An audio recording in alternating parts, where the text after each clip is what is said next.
C'est la chanson qui en a fait une star. Juste avant d'être sacré roi, un roi du reggae, une musique qu'il fera connaître au monde entier. Ultra politique dans ses messages, sans jamais verser dans un parti. Bob Marley, messager pour la paix, animé par une autre passion, le football. Aujourd'hui, sur grand écran et sur scène, le culte Marley continue.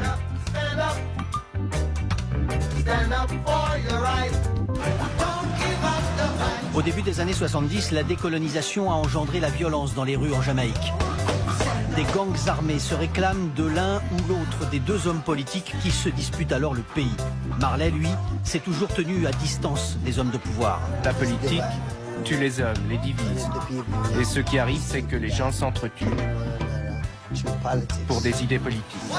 Cette politique et cette violence le rattrapent à la veille d'un concert de réconciliation. Le 2 décembre 1976, un commando lui tire dessus. Cette date reste gravée dans les souvenirs de son fils, Ziggy. J'avais dit à ma mère, je voudrais assister à la répétition. Elle y allait. Elle m'avait dit non, tu peux pas y aller, t'as école. J'avais dit d'accord. Au milieu de la nuit, la police a débarqué et là j'ai compris ce qui se passait. Seulement blessé au bras, Bob Marley donnera quand même son concert 3 jours plus tard. Cette combativité contribuera à sa légende. Marley, roi dans sa musique, était aussi un petit prince du football. Il avait rêvé d'en faire son métier et il en avait les prédispositions. L'ancien milieu de terrain du FC Nantes moustachu à l'époque peut en témoigner.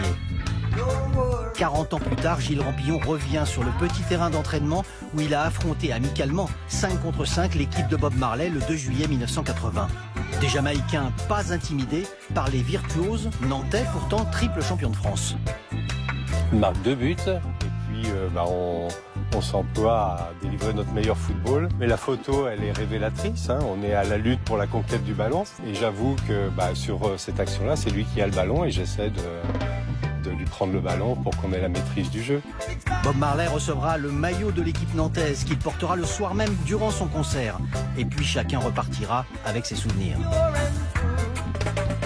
Aujourd'hui, sur scène comme à l'écran, la légende Marley n'a pas pris une ride.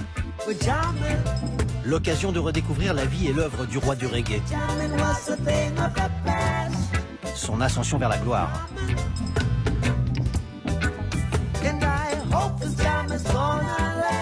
Une gloire qui ne se dément pas lorsqu'il s'agit de réécouter le reggae de Bob Marley porté fidèlement par d'autres musiciens. C'est un peu le père fondateur du reggae. Ça traversera pour moi des générations et des générations entières, quoi. Une musique qui est universelle aujourd'hui. Tous les tubes sont au rendez-vous. Le groove du reggae et les messages revendicatifs de Bob. Bob disait toujours, la musique reggae, c'est comme les informations. Comme un journal que vous lisez, et quand il écrivait une nouvelle chanson, ça parlait de ce qui se passait dans la vie, comme une information. Première star du tiers-monde, 250 millions d'albums vendus. L'influence de Bob Marley a largement dépassé les frontières de sa musique.